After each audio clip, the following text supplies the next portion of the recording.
Hello, happy Sunday. It is the Freedom Exchange. Let's click the spot, right? This one? Yeah, I think this has got it. We should know by now. But hey. Hi, guess what? What? It's like our year anniversary of the Freedom Exchange earlier. project. I can't believe it. That's wild. Yeah. How many guests have we had on? I want to say 20. I think this will be 26. Episodes. Even with the panels and the groups of people? Mm-hmm. Wow, that's amazing. Well, I have something to say about that once we invite our guest on. Yeah, it's a testament to just going forward and even when you don't have all the equipment, even when you have no idea what Zoom and YouTube and Facebook, how they Look connect. how much we've learned. We've learned a lot, especially how to get people that know what they're doing. We learned that. Thank goodness the lighting is on point right now. Do you want to talk about what the Freedom Exchange is? Yes. First, I wanted to say just a little bit about our sponsor. Today's sponsor is an individual who wanted to simply support the Freedom Exchange and the work that we're doing. So thank you. You know who you are. And then this gives us an opportunity to have more time with our guests, which we're excited to see Lester. Yeah. And then what the Freedom Exchange is, it was born out of a desire to squash stigma, to connect communities and populations, and to really amplify the voices of those who've been incarcerated or those who have been impacted so that people in the world know all the amazing things that they're doing. And so it's really, we want people to love our people, which they do. Well, we've grown to love them after sometimes just the first conversation, and then we keep it rolling on social media and texting. That's and the best. We can't let go of our guests because they've just jumped in our heart and inspired us, and they're amazing. And we know that's what's happening with the rest of the community that watches. Yeah. So that's what we love. I love that we're one of many ways of getting our guests' voices out. Yes, just definitely. Yeah, definitely. Should we get going? Yeah. Anything else you want to share? Lester is eating M&Ms in the green room or not. We send our guests into the green room now, and we supply wonderful treats and virtual treats and love, and we fill the green room with amazingness. So he's in there virtually enjoying whatever's in there. So Lester Young is our guest today, and he experienced a really traumatic event in his 16th year of life, and it created a path that led him to a life sentence based on, he'll talk about so tragic. A 3-minute experience that was unexpected, not how he thought his night was going to go, and it ended poorly and led him to prison. So he served 22 years, and he's been out, I forget how many years he'll tell us. He's doing amazing things. So once again, we're excited to invite a guest that's just taken the opportunity and transformed. So here we go. Let's invite Lester back in. Oh, he's still in the green room enjoying himself. Well, we'll have to ask him what he enjoyed in the green room. So and when you say 22 years, oh, there he is. Did you hear me? 22 years is a long time. Yeah. We just did a little intro, Lester. Welcome, and we just not much was said yet, except 22 years is a really long time. Absolutely.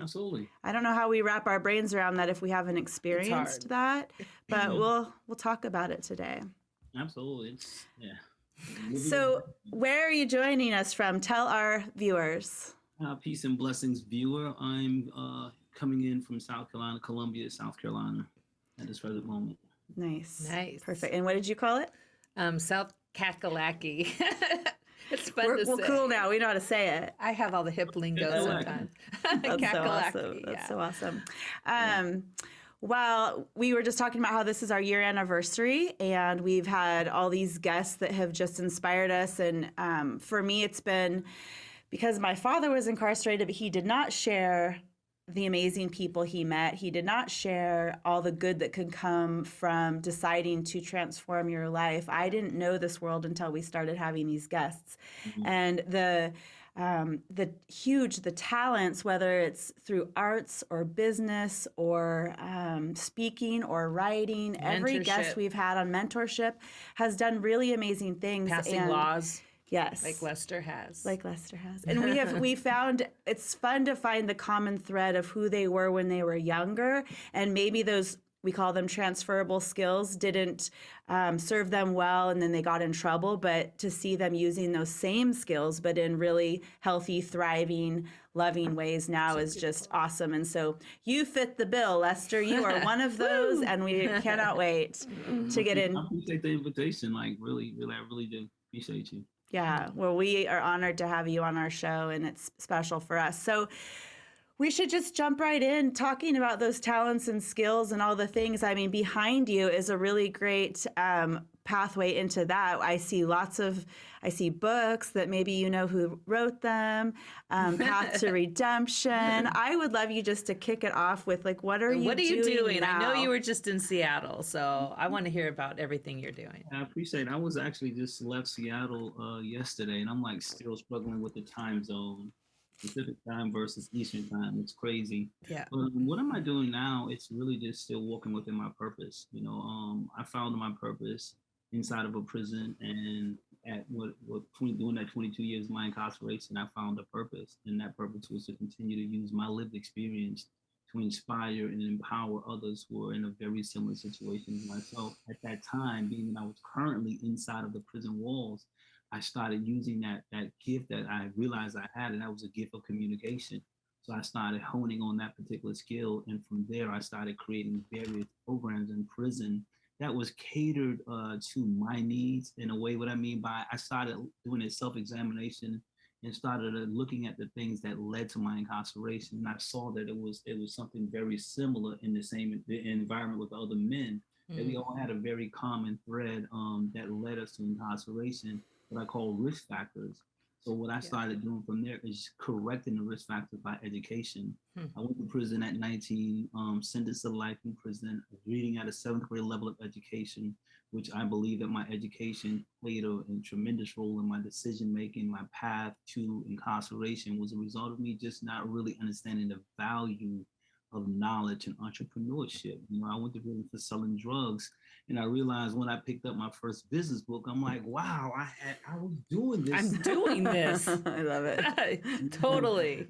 When you don't have that discernment, you find yourself just mirroring what your environment projects to you. So that's basically what I'm doing now, and still going into the community, empowering the community by educating them about the barriers, the collateral consequences that are tied to a person's felony after incarceration.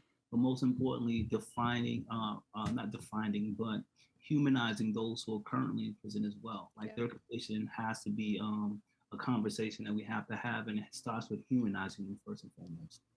Did you just say a term? Did you say collateral consequences? Yeah, collateral consequences. Can you go into that a little bit? Collateral, from studies that it states that there's over 48,000 collateral consequences in this country nationally, right? And collateral consequences are barriers that have been, laws that have been placed on the book that hinders a person who has a felony conviction to move forward. And we know some of the very most common collateral consequences are employment, housing, occupational licensing, and each state has their own different collateral consequences. It's like I was doing a training with a group in Chicago, and I did not know because a person's felony conviction, they cannot be an inheritor of their family estate because they have a felony conviction. Oh. Yeah, but these are laws that have been written over 40, 50 years, and we know that incarceration is a mere reflection of slavery, right? So we know we're called the Black Codes. There's a very similar thing now where it's called collateral consequences, and a lot of people who are currently in prison, they don't realize what these barriers are. Even just applying for life insurance, right? If you have a felony, certain insurance companies would not insure you because you have a felony conviction. So that's what I mean by collateral consequences, or tied to a person's felony conviction. So, I always have this frustration with, how do we reconcile? You served the time that was given to you, and then you come out, like you did what was asked of you, and you come out, and then we make it so hard, and you're filled with all of this new lived experience. And not everyone obviously comes out ready to slay life and do awesome. But if you are and you're showing that, why do we have these barriers? Why are they there? As I said before, when we look at mass incarceration, we have to see the origin of it, and we look back into when the so-called abolishment of slavery, and we see that this is the beginning of creating these black laws, which now define as collateral consequences. So a lot of these things been written into law during that period of time, and it just never was addressed. And as I mentioned earlier, that I think it's important that we humanize those with felony conviction, because so long, even to this present moment, we find those that have been impacted by the system, we find all of the most dehumanizing terms to strip them of their human dignity. Yeah. The laws are justified because you are the worst of the worst people, so you don't deserve nothing. So now you find this group of people who have been impacted by the system are now more vocal about it and now challenging this process. And this is where we're now seeing a lot of these laws being repealed and addressed now, because for so long it's been on the books. And as I said, who would ever think that because you have a felony conviction, you cannot get life insurance in certain states? Like, no one ever thought about that. I didn't know that. Right. You just think that, I can just apply for life insurance. And you think about, like, recently during the COVID, when some business owners were applying for the relief pack, PPP, right? But then you find those with felony convictions were being denied some of these opportunities, because even though they had a viable business, so again, their felony conviction denied them opportunity for loans that would help their business stay afloat. And there's been a lot of challenge with that. So that's what I mean by collateral consequences.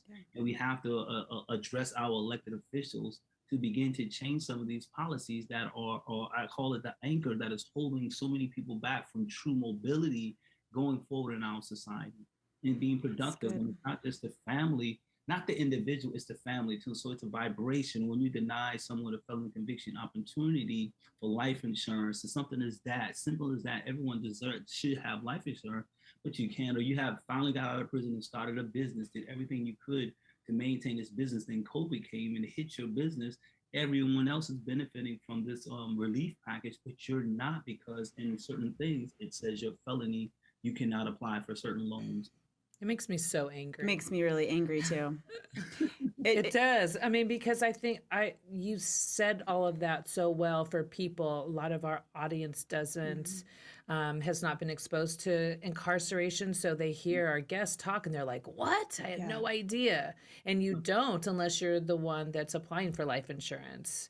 And most of the people, I think our community thinks, let's change that, and so I appreciate you saying that, because that's I love that part about this show, just because I think a lot of our viewers, this is all new information when they hear someone share the stuff you just did, Lester, and a lot of the other things that we've shared on the show. But you speak so articulately, because I know it's not the first time you've said these words, and I just really appreciate your wisdom and what you can bring from your experience. A lot of people, for their own reasons, might separate themselves from their experience once they're no longer incarcerated, and that's okay. And that's totally okay. And the people that are doing what you're doing, it's really helpful to shift mindsets, bring awareness and shift mindsets. Yeah, that's the main reason that we do this, so we can bring awareness. And you said that, you explained that really well. So if I'm a math girl. So if I do the math correctly, and the average that the U.S. taxpayers / U.S. government spends on someone incarcerated, it's around $40,000 on average. I know yours was a lot more because you had a medical facility. How much was yours? They said $60,000. And there was what medical facility? A year, but she didn't need that, but that's what they allotted for her medical situation.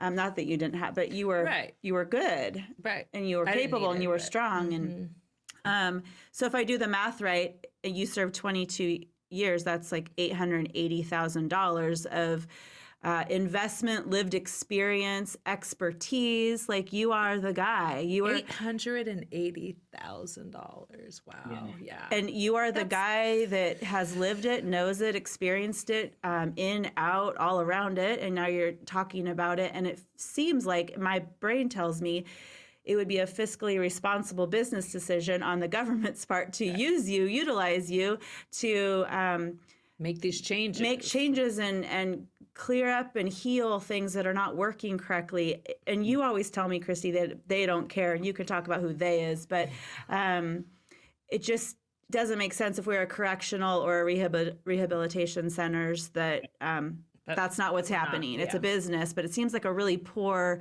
financial business decision. It is. I've said that many times before. When you calculate how much a state pays for one's incarceration, so I use this thing called positive deviant behavior and negative deviant behavior. Right? I really got this from, there's a book called The Influencer, and it started from Jimmy Carter has a foundation where they went into various parts of Asia and Africa to study guinea worms, right? And it was a tribe of people that were dying from guinea worms, and they were wondering, like, they had a goal is to solve this problem. And it was, guinea worm is a parasite that when you drink it, it eats the inside, and people literally died from it. So this word positive and negative deviant behavior is what I remember realizing, is that Jimmy Carter and his foundation, the people who work with him, they started studying the behavior of the people, the positive deviant behavior. They were all in a central location. Everybody drunk from the same pond of water, right?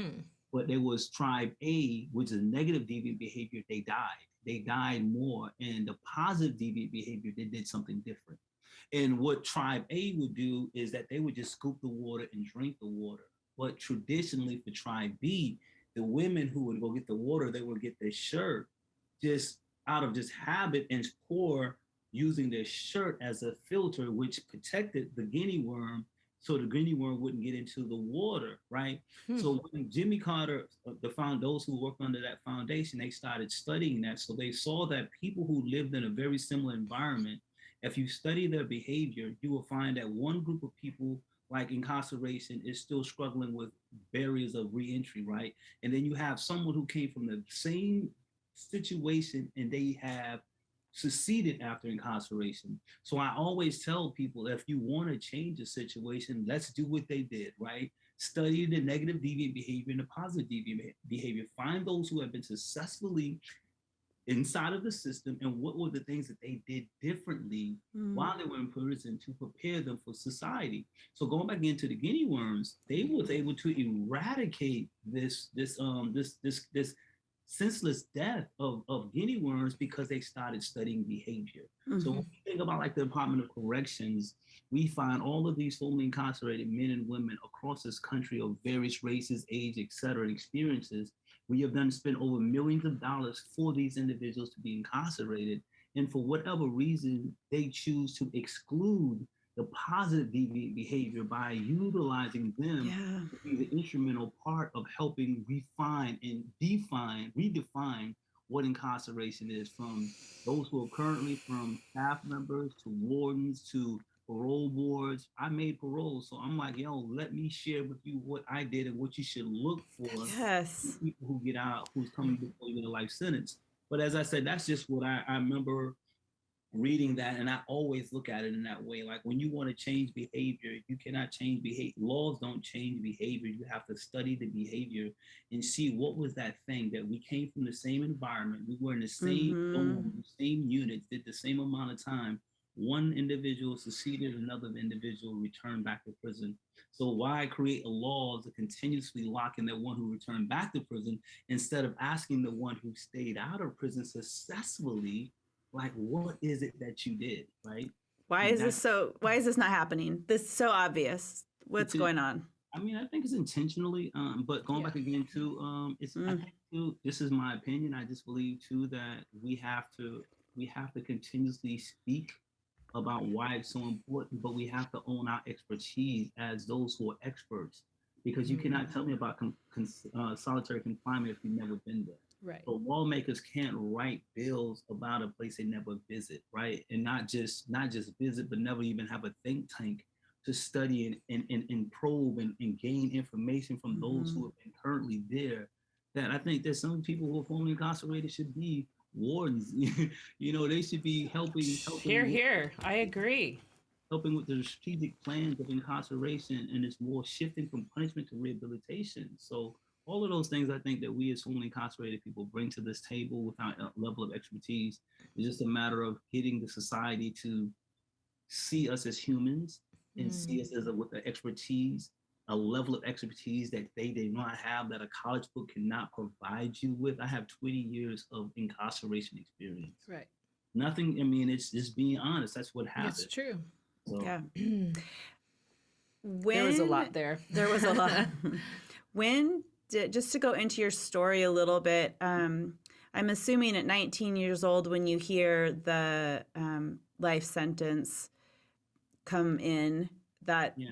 it's probably hard to really wrap your brain around it, especially being 19, but also because that's such a giant concept. And you can correct this, but I'm assuming you start that process and it doesn't really sink in for a while, or at least you're numb, or at least you just can't quite comprehend it. And then at what point for you did it dawn on you, this is my situation, and how am I gonna frame this up in my life? Yeah, I agree. When I was sentenced to life in prison at 19, I was numb for many months, many years. I was numb in denial about the reality of the sentence. That's why, like, when I wrote the book called The 5 Stages of Incarceration, right? The first stage of incarceration was denial, self-denial, because majority of the people that were incarcerated, they were in denial about their sentence. They were hoping that the judge would overturn their case. They will go to the library the first 6 months to a year and begin challenging ineffective systemic counsel, start educating themselves about the law with the expectation and hope that the sentence would be vacated, right? So for 3 years, myself and I saw, just studying others, that was that period of denial. Don't want to accept the magnitude and the level and the gravity of your sentence. So you find ways to wrap yourself in this blanket of denial to keep that out from entering into your mind, to say this is a reality, right? So you find everything you can to keep you from accepting that reality. And that's what I did for like 3 years, about 3 years of my incarceration. I lived in denial about a life sentence. I was hoping that it would get overturned on appeal. You'll talk to jailhouse lawyers. You have some good, some bad, but you find those shady jailhouse lawyers will manipulate you and have you believing that you have a strong case. You give whatever is required, their fee, and you hope, because they know that they have you. You're like a fish in the water, wanting it so bad, and they give you something that appeals to you, and you end up spending a lot of money to jailhouse lawyers, going to the law library, fighting a case that you possibly would never win. But that's just holding on to some level of hope. Yeah, and I think that's part of survival. The human brain and heart can only take so much, and to say, life sentence, it's near impossible to wrap, like you said, wrap your brain around that. Yeah. Did you? I'm curious what your turning point was, because I know, and we haven't shared this, so you're free to share how much you'd like about trauma, and I'm assuming that it's all balled up in that first 3 years you're describing. Our guest prior to you 2 weeks ago, our guest was, we talked all about trauma the whole hour, and something I've probably repeated 50 times since that conversation is unresolved trauma transfers, where resolved trauma transforms. And I'll never forget that now, because we walk around and bump shoulders with people all day long where their trauma is transferring onto people around them in different ways, whether it's road rage or a bad attitude or bigger, harder things. And Lester had horrible trauma. I mean, you had a horrible situation happen, and anybody would be. So I was curious about that trauma. You can share whatever you'd like, but just when did that, when you were incarcerated, when did you decide to pay attention to that? Maybe, like I said, just to share a little more about my journey of redemption, is at 16 years old, my mother passed away after an argument that we had in the night. And from 16 to about 24, 25 years old, I didn't realize how that was traumatic for me, how traumatic it was, and how it affected my behavior and my behavior choices, because I never had an opportunity to in a healthy way, release that type of pain and what I felt, the level of guilt. And So after being sentenced to life in prison, I still was in denial about this. So go back again to my book, The 5 Stages of Incarceration. What I mean that's self-denial, because I found myself in deep denial about my own personal trauma, Yeah. my own personal guilt. And again, as I spoke to other men inside of prison, they were going through the same thing. They were in denial about it. Couldn't even give it wasn't at a level of maturity where they were able to articulate what they were feeling and how they're feeling and what created this pain. So I remember I was not immediately, but I joined hospice. Excuse me for a second. I got to get my charger. I had joined hospice, right? And this is where I realized what is called self-guilt, what is talking about guilt and pain and trauma. And this is when I started realizing that, man, a lot of my decision was impacted by the death of my mother and not resolving that. But then that led to me now being in prison for murder, killing someone. And now I'm dealing with a whole nother level of trauma of those loss of a human being and not having that ability to articulate and express that. So that goes to in the book, I mentioned the second stage of incarceration is anger.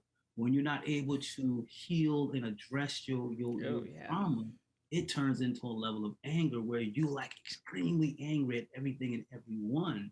But I immediately realized when I joined this hospice training, I started working with men who were internally ill. And I went through this 1 week training and they spoke about grief. And that's when the light turned on for me. When I realized that what I was struggling with all those years was a deep level of grief that I did not have opportunity to process. And that's when I started digging deeper and now identifying the emotion. For so many years, I wasn't able to identify that emotion called grief and guilt. And not only that, but then a lot of people don't realize that for me, I can't speak for everyone else, but for me, when I took another human being life over drugs, that impacted me emotionally as well.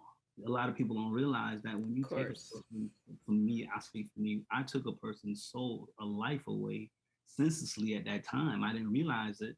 But as I got mature, I realized it was a senseless death. And I now live inside of this prison in my cell every day with this guilt and didn't know no one gave me an outlet to it. So I became very angry. So that's what explained the second stage of my book is called anger, because it was anger about so many things until I began to address that through the assistance of chaplains and started reading various books on grief and guilt and trauma. One book I remember is called The Wounded Boy Within. And it was about a man who was an adult, but he was a wounded boy, and he struggled with the abuse and physical abuse that his parents inflicted on him, and he found himself giving that same type of abuse to his wife and his children, and he never could understand that. So I remember reading that book. I was like, yo, this is me. I was a wounded boy struggling with this issue for so long, and now this book helped gave me somewhat of a blueprint and how to begin healing from my brokenness so that I can become a better person. Let me plug this in. Get it. Wow, that's so much. It's interesting because when I went to prison, I did hospice too. I don't know if I told you that, because I thought I could learn more from a woman dying than I can from a woman on the yard. So I said, let's learn that. But, it's so true with the trauma and then with the anger. And there's like I always said, I didn't know I had so much anger in my body that I could actually have in there. And still, when you talk about the BOP, it comes out like in 2 seconds. But, and there's so many people walking around in the world who've never been in prison that are the wounded boy. Oh, absolutely. It's understandable. Like I said, there's a lot of wounded people in the world, right? But we have a way of numbing that pain. But inside of prison, when you have this moment where you look in yourself in the mirror and you don't identify who that person is. Yeah. Me, I remember looking in that mirror. I didn't know who I was. I couldn't even look myself in the mirror because I was so ashamed of all of the things that I've done to put myself in prison, for life in prison. My mother and my father didn't raise me to be this drug dealer, and then now I'm in prison for murder. And then now I have to deal with the fact that this person who died will never come back, and his family is now internally traumatized by this as well. So those are the things that I was living with every day inside of my prison cell that I could not share with anyone, right? Because when you're serving life, and I speak for South Carolina, being that I was serving life at this time in the early 90s, all the way into the middle of 2015 when I was released, violent offenders are the ones that are the most neglected people inside of the prison. Because again, a lot of the laws are written to non-violent offenders, not saying that they are not violent people, but they have a non-violent offense, and a lot of the programs are catered to them. Yeah, you're I right. was, given a life sentence, like, hey, you just go sit up there and don't give us any problems. You just serve your life sentence the best way you know how. And then when you come down to your last 2 years, we will give you a program that will help you prepare. But how could you? If I did not apply myself in that period of time, I would have been too damaged to even have a conversation with you. And that's how it is with so many people that are currently in prison, because the systems are set up where it's not catering to those preparing them for reentry the moment they walk into the prison. It's not about just returning back to society, but helping them peel back the layers of their levels of trauma, helping them identify their areas of self-denial, identifying their areas of anger, identify the areas of victimization, because this is another thing that we do. We see ourselves as the victim. And don't get me wrong, there are people who are innocently been prosecuted inside of the prison system. We get that. But what I mean by victimization is those who don't want to take ownership for the decisions that led to their incarceration. Like for me, I blame everyone for the reason why I was in prison. But the reality came when I had to accept the fact that I did pull the trigger. And I took this person's life, and I had to lay in bed with that every night to a point where I had literally had to make peace with that, because that was driving me crazy. A thing a lot of people don't talk about. Can imagine. Yeah, when you look at that. Well, when you're blaming everyone else and you're focused on everything outside of yourself, it's a never-ending situation. You can do that forever and ever and ever, because there's always this constant. You can't change other people's behavior, thoughts, actions. And if that's all you're going to blame, it's never going to come to an end. Yeah, but as soon as you turn inward and you say, what are my responsibilities? What can I do different? What can I change about? Then all of a sudden your world can change. Yeah, there's possibilities. Yeah, for sure. You taught me that. I did, huh? and you repeated that so good. Thanks. Lester, I'm curious, say 10 years, 15 years, 20 years in, who was Lester in the community of the other incarcerated people you were around? How would they describe you, like the role you played in their community? Oh, I was a leader and influencer inside of the prison. I was the guy that everyone would basically come to for a class. I was that guy that was the coach, the mentor, letting people know in spite of your circumstances, it doesn't define you. You define your circumstances by making better choices right now. The living example of that, in spite of the barriers of my own personal sentence, by pouring into other people, I forgot about my life sentence and focused on what the mission at hand was. And that was to help share my knowledge and empowering other people, so it was not about me getting out. I always had hope that I would get out, but I'm not going to focus on just me, right? And I always tell people in the society today, or even in incarceration, if you want to change your situation, stop focusing on for me. Yeah. And find someone else that you can pour into, and you find yourself being more grateful for what you have versus complaining about what you don't have. So here it is, I'm in prison. There were people who had less time than me, but they were in a worse mental state than me. So I would look at them not as a way of wow, it was a matter of gratitude. And this is something else I practiced in prison. Once I started getting these different things right, I started creating gratitude journals. I started journaling a lot more. I started writing down the things that I'm grateful for. Five things I'm grateful for in the morning, 5 things I'm grateful for at night. And I did that for about 18 years of my incarceration. I have a whole stack of journals. Love it. That I have written about my whole transformation.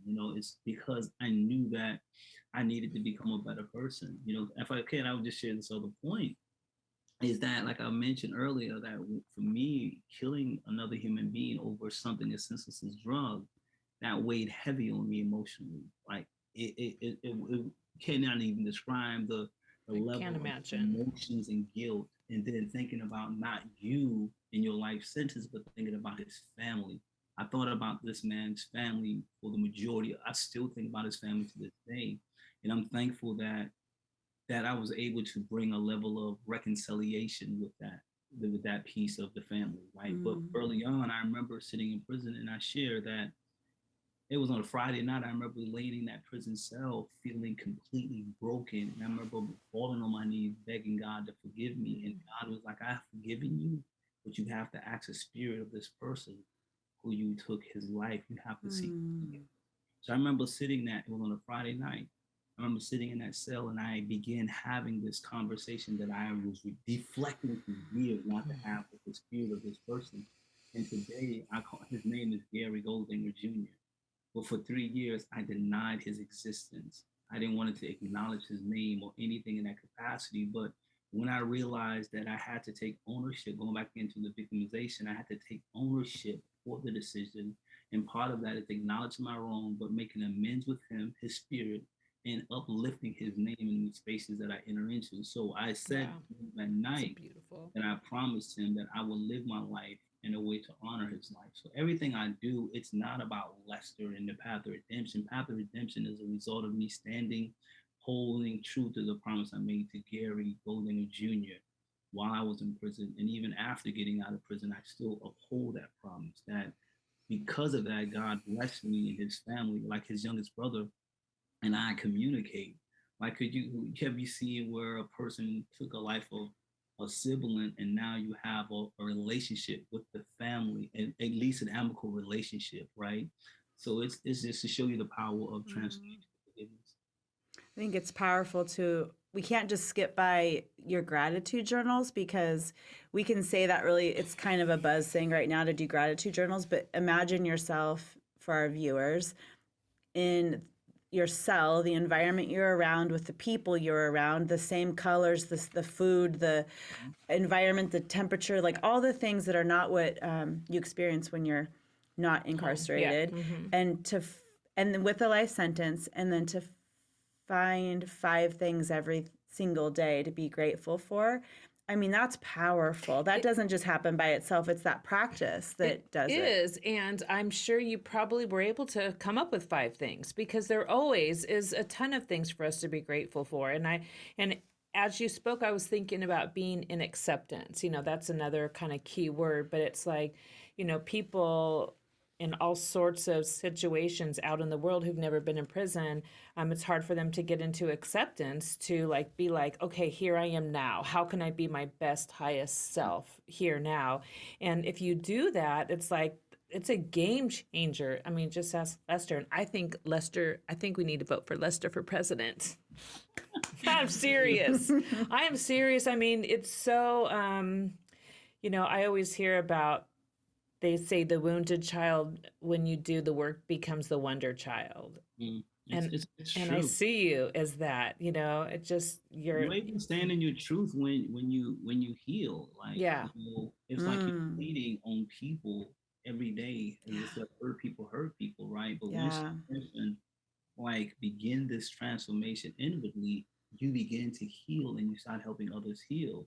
So just like an it's example, going back beautiful. to the fourth stage of my book called The Five Stages of Incarceration is forgiveness.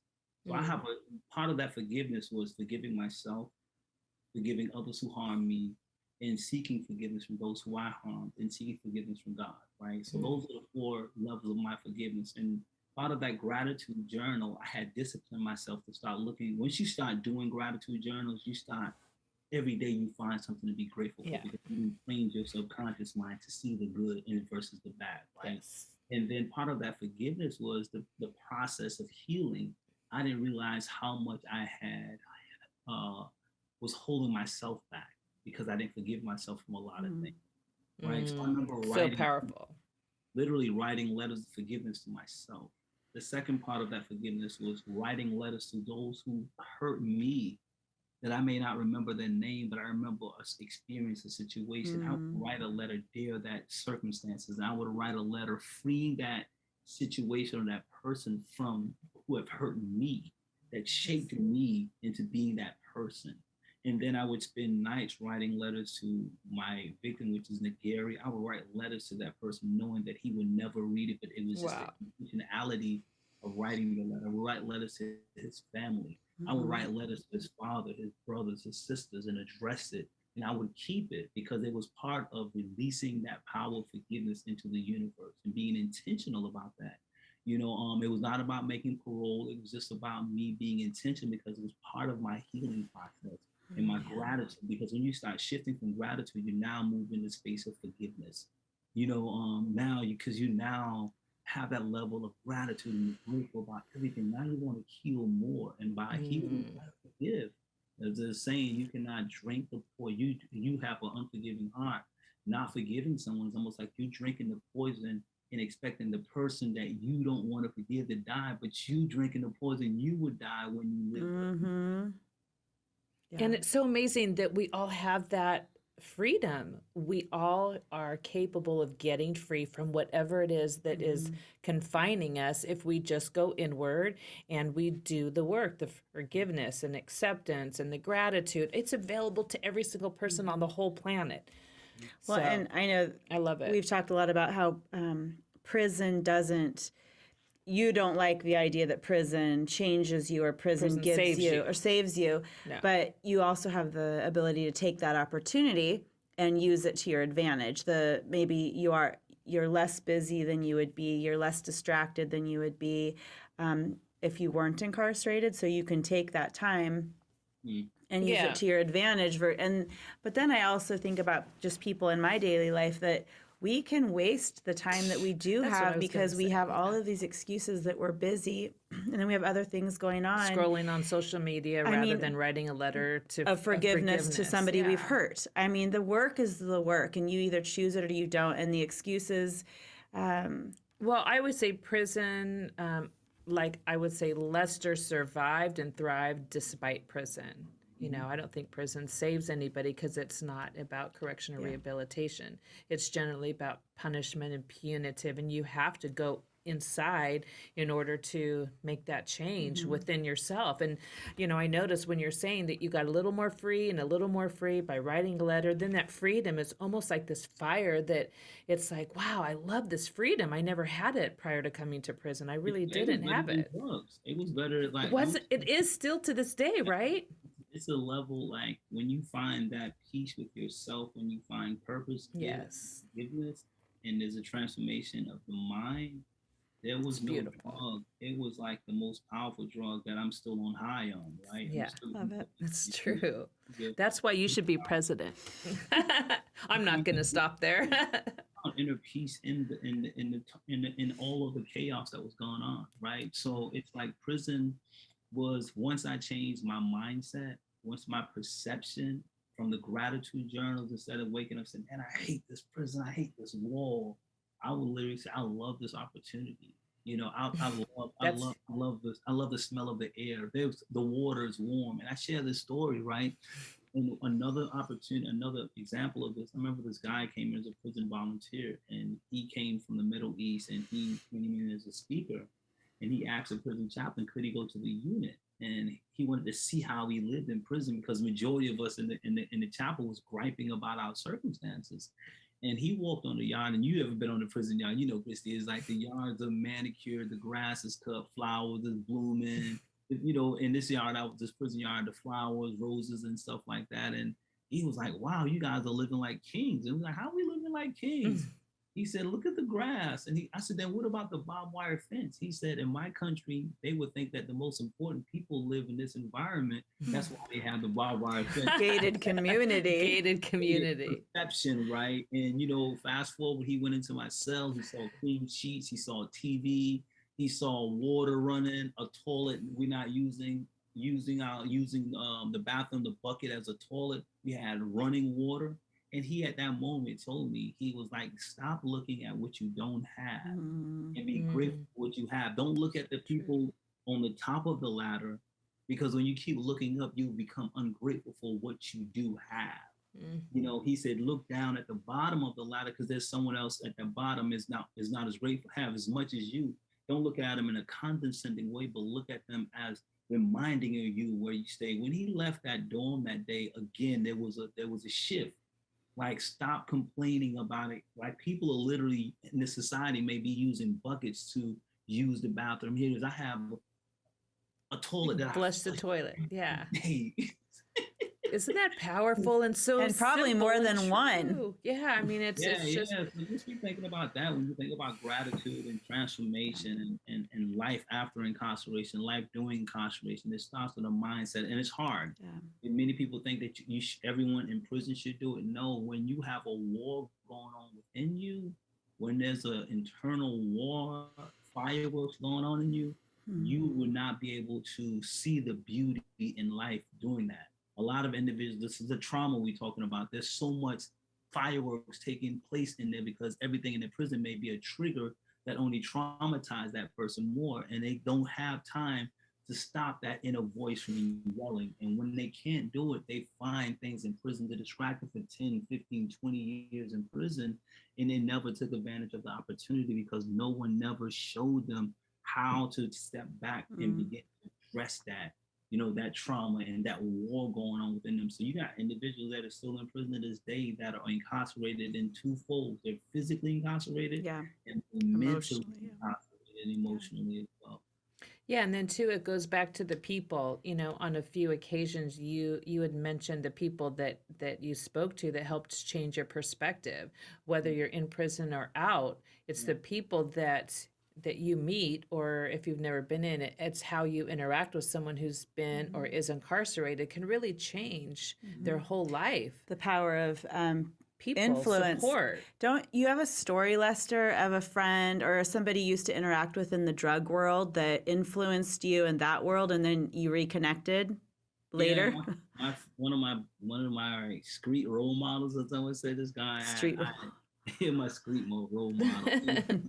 He was, going back into my environment. I come from an environment where drug dealing and gangbanging was the norm. And it was the thing that young people who didn't have any sense of self-direction, self-esteem, and sense of self-worth, they would try to emulate. And there was this one guy, his name is David, that I wanted to emulate in every capacity in the drug game. And I did. I was able to, and he got arrested and went to prison. He was in prison maybe about a year, 2 years before I actually came into the prison.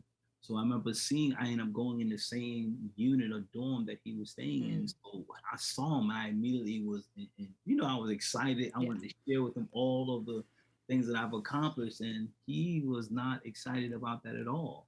He didn't care about it anymore. And he was like, yo, you got a life sentence. He's like, you need to be thinking about how you're going to do this time. And I was like, what are you talking about, bro? I'm trying to tell you, this is what we got going. He didn't buy into it. And he was like, you need to stop reading books. You need to go get your GED. Love that. You need to be different. He said, because you have a life sentence, you have to make yourself different. He said, don't be like everyone else. And I didn't, to be honest, I didn't buy into it the first time. You're like, what's this guy drinking in here? He was very determined about that. He literally would come every day at my cell and bring me a book or maybe ask me questions about a book that he just taught me. And he would literally fight me. Not like he would punch me just to show me that type of tough love, to challenge me, because he was like, yo, you are different. You gotta be different. And I don't know, it was just a blessing that he was in the dorm. He was at the right place at the right time for me. That really got me focused, got me focused into what I needed to do with my life. And to this day, I'm internally grateful for him. When I see him occasionally, we still talk about those stories, but he was those who influenced me on that path to redemption. I bet he shows up in your gratitude journals here and there. Excuse me.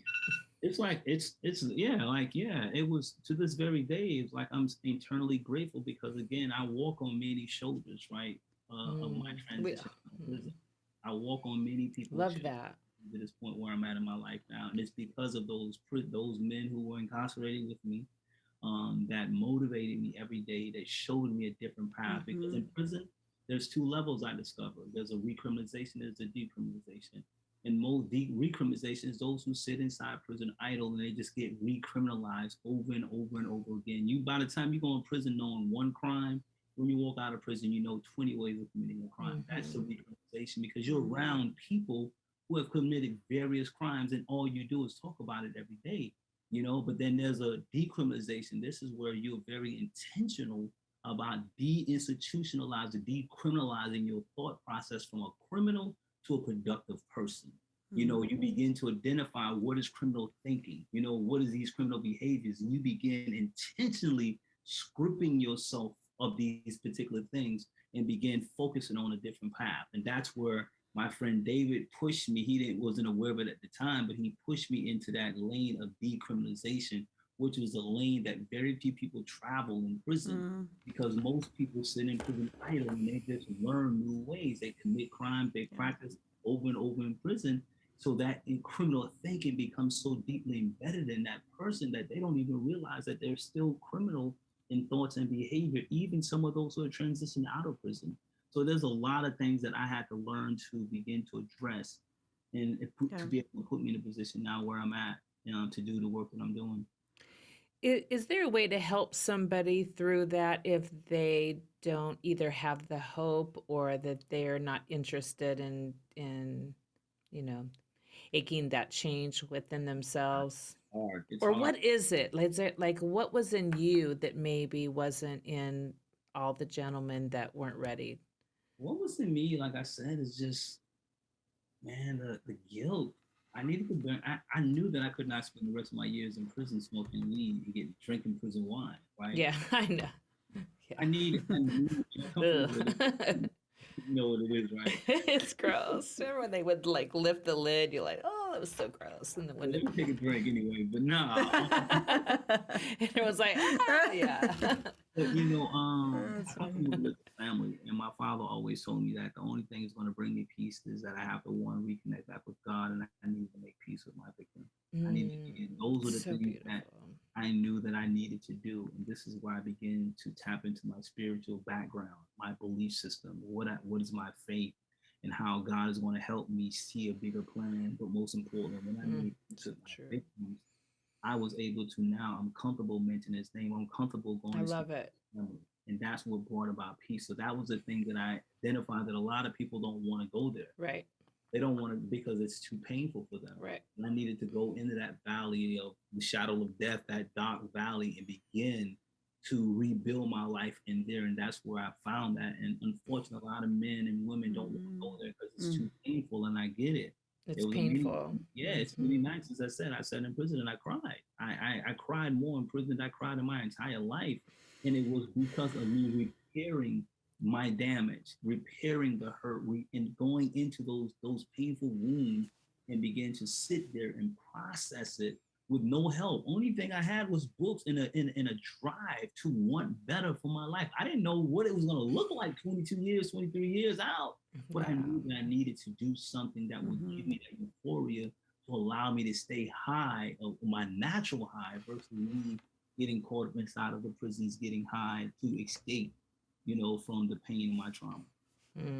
So beautiful. And you're like solid walking into your truth, which brings freedom. That's what they old saying, the truth shall set you free. And it's true. Magnetism for the people that are ready, the people that maybe don't know and maybe are still scared to walk into that scary, dark place, but there's something in them that's curious and willing, and you're a magnet to those people. And I think you're a magnet to those people when they're ready. Not everybody's always Everyone ready. has their own journey. But now they still reach out to me. Like when I used to be in the prisons, I quit my job. Like I was working this prison job. I quit this job to just literally go and teach every day from 8 o'clock in the morning to 6 o'clock at night. I'm in dormitories teaching. That was my love it. Yeah. Drive.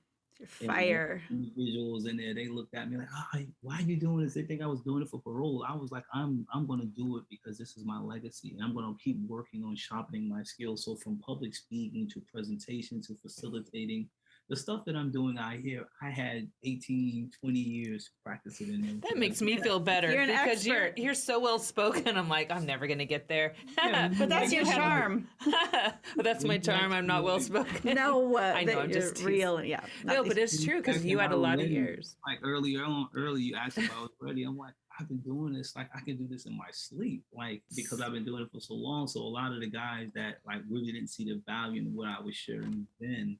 Now they reach out to me. They have their loved ones say, "Hey, could you tell Lester to send me a book?" Yes. Like nah. But I was literally right there, but it wasn't their time. They needed to see. And a lot of people in prison, they need to see see a person walk all the way out. So I made parole and I came home with 7 years now with a pardon and all of these different things that's happened for me, and they see it. Or they see me on the news, in a local news, on the newspaper, doing what I told them I was I going to love do. it. It Yeah. inspires them to keep moving. Now they see the value in it. Right? Now they're like, hey, send me that book, Lester. Like, I'll send it to you still, but just remember I was there with you, right? Yeah. I was trying to help you then, but everybody has their own time when they're ready. For sure. And that's encouraging. We say this a lot. We're all the same. We're all the same. We have all humans. We've all learned things. We have things to offer. We have to believe that in ourselves. And this is a really poor segue because we're running out of time. You're going to tell me we're out of time, right? I am, and it's a really sad segue. But if we're all the same, I thought we could do our speed round because Lester can show us all how he's just has How these he's same just little like us. answers that the rest That of was us quite have. a nice little No, it was segue. a poor segue. But Lester, I just want to say that it feels like it was an abrupt, like screeching slam on the brakes. But time wise, we have a fun speed round that we do, and it's really silly, Just so we easy get to know questions. Lester a But we little want to more. get to know you outside of all this awesome work you're doing. So He's great, isn't he? he's kind of great. We think God. you're kind of great. I love it. So awesome. I like you. It's so cool when our hearts connect because I didn't even really know a lot about your story when I asked you if you would come on. And it's always like, oh, yeah, that's why. This is how this goes, Lester. She is bold and she invites people on that are like crazy inspiring her. And then I go and I do hours and hours of research. And then I feel like I spent all last week with you, which we Yeah, she's didn't, but like, I felt "Oh, like you and let's I do hung out this." all last week. Yeah. And then I tell her all about your story. And she goes, oh my gosh, I had no idea when It's I just asked the you." heart. Like I can tell it's that Yeah. heart thing that I You're good at I that. always. Well, yeah, because that's where I come from, that same place. So I can tell those that are doing just great stuff. And again, we want everyone in the world to see all the amazing things that are happening inside prison. And so to just shut people down and away and lock the doors and you know, it's unacceptable. There's beautiful, amazing Most things beautiful. happening in prison. Yes, yeah. Okay, we're going to do a quick speed round, Lester. So where's the last place that you've flown to? I already knew that. Seattle, Washington. Seattle. I wish we would have known that because we are not that far from there. Yeah, we could have met you. Darn it, we guys would have there. met you for lunch. We're not that close. We're like, how No, far I'm is Day Seattle? trip. I'll be there in a month. I'll be back in a month. Okay. We will cool. talk. We will All talk right, about sounds that. good. What's the first thing that you grab in the morning? This first thing is prayer. That's the first thing I grab. Not really a book or item. I start my morning off every day by praying. So it's like going to the bathroom, washing up the prayer.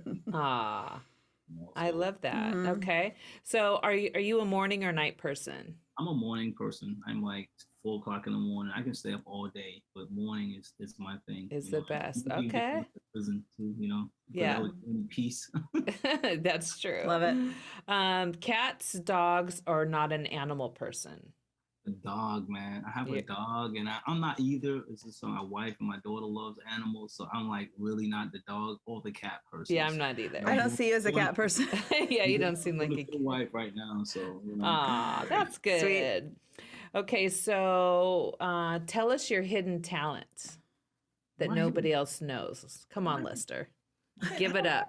I haven't even tapped into that one. I can't tell you I sing. I'm not a good comedian. I'm not a rapper. I don't know how to play basketball, football. I don't have no talents right now that I really tapped into.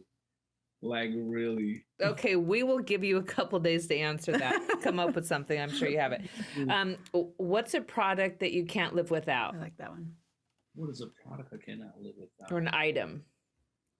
Maybe you can be their spokesperson and get it all for free. Yeah.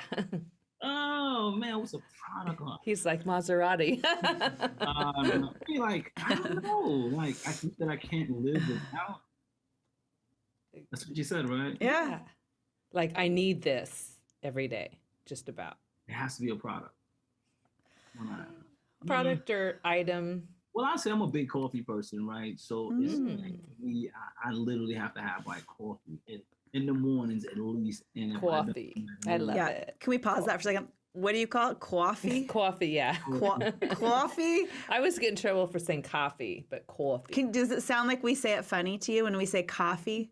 No, it really does. I really don't pay attention to it. You know? Well, we heard the coffee come out of you. Yeah, What's your coffee drink? When you go to a coffee shop, what do you order? Yeah, we want to know. If I go to I'm a Starbucks person, so I'm gonna get like the cinnamon dolce latte. That's my Cinnamon thing. dolce latte. Okay. Okay, just That curious. sounds Says a good. lot about somebody what they order. I own a coffee shop, so I have to ask that A question. coffee shop. I own a coffee shop. Okay, so are you a phone call or a text person? I'm a phone caller. I don't like text, no emails. If you got a conversation, let's have it over the phone because it can easily get misunderstood. Oh yes, true, we right? agree with that. Are you salty or sweet? Meaning, Yeah, wise like personality or food. Well, it's up to you, however you answer it. person, I'm not a salty, bitter person. I'm a sweet guy. Oh, And what about food? Are you a chips or ice cream? Chips. Chips. Ooh, okay. How much time do we have? Just a we're little bit of good. time. We're there. Okay. Let's see. there. On a scale of 1 to 10, how cool are you? A 10, yo. Oh yeah, love it. only a For 10? sure. Really? Are you Only a kidding? 10? Can't believe I had to even No, ask that You only question. gave me 1 to 10. I know. All. Just to follow Well, the if rules. you're a real, Let's see. Okay. you just throw out the 15. If you were running for office, what would your campaign slogan be? We'll end on that one. I'm bigger than my felony conviction. Because Yes, when you so run, much bigger. look at your felony, I'm gonna share that I'm bigger than my felony conviction. So that will be my campaign going forward. Just like our dude decided to run here in Columbia. We will be on your campaign team Yes, for sure. I'm telling when you run for president. we're going to start with governor. Now, please tell us when that's my good. goal is city council in another year from now. So that's A year my- from now? See? All right. Oh, for sure. We'll you will get we'll that. have on Councilman Lester Young next year. I'm gonna get my felony. Councilman Lester. I love Young, it. And then we'll have Governor Young. That's awesome. I really loved this hour. Yeah. Thank you so much for the vulnerability and the clarity and all that you shared with us and our audience. I think you just shone a light. Shone? No, shined. I'm- Shined? Where did that I come don't from? know. Maybe it's right. It's just a lot of good stuff that we Yeah. don't expect if we don't have experience with incarceration. We don't expect to expect it and hear other these. people don't know. We Yeah. meaning society Yeah. that's unaware. So I love bringing awareness, and you did a great job. So thank you for your time today. And we didn't talk about ban the box, but we'll do that another time too. And we'll put the information in the show notes about where people can buy your books as well. Okay, really appreciate it. Just go to my website, pathtoredemption.org. That will end up in our show notes for sure. Thank Lester, you, you're awesome. Thank you so much. Appreciate you. Y'all be blessed. Thank you you. too.